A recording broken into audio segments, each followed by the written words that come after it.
ԹՊ-ի պատգամավորի ելույթին հաջորդի Ալեքսանյանի, Կոնջորյանի կամ Ռուբինյանի մեկնաբանություն։ Չեք տեսել։ Չէ, ի աջակցություն միգուցե, բայց ի հակադրումն երբևէ տեսած չեք լինի։ Այս գործելավոճը անհասկանալի է։ Կվերադառնանք առաջիկայում, ամեն դեպքում ուղղակի ստեղ արձանագրենք մի բան, որ սա, գիտեք, քաղաքական կաշկանդվածություն է, կանխակալություն է կամ ինչ-որ մի անհասկանալի երևույթ է, բայց ոչ ազգային ժողովի կանոնակարգ սահմանադրական օրենքն է։ Ղազենյանը պարզապես իր դիրքորոշումը ներկայացրեց նման կառուցակարգ ելույթը մեկնաբանելու չունենալու վերաբերյալ։ Սա է ներկայացրել Ղազենյանը, որը իդեպ ես եւս հենց այդ պահին ասում էի։ Իսկ դուք չեք մասնակցի հանձնաժողովի նախագահը։ Սա առաջիկայում կվերադառնանք, կարծում եմ։ Հիմա մի հատ քննարկենք խմբակցությունը, ամեն դեպքում մեր գործընկերոջը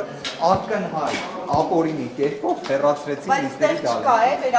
դատարան, որտեղ եք բողոքարկել։ Իդեպ վերաքննիչ դատարան չկա, բայց ազգային ժողովի կանոնակարգ սահմանադրական օրենքը մեկ ընթացակարգ նախատեսում է, ուղղակի դեռևս ձևավորումը չկա ազգային ժողովի։ Էթիկայի ժամանակ Ազգային ժողովի խորհուրդ։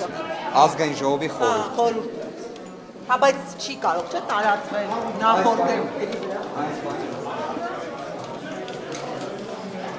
Կներեք գործընկեր։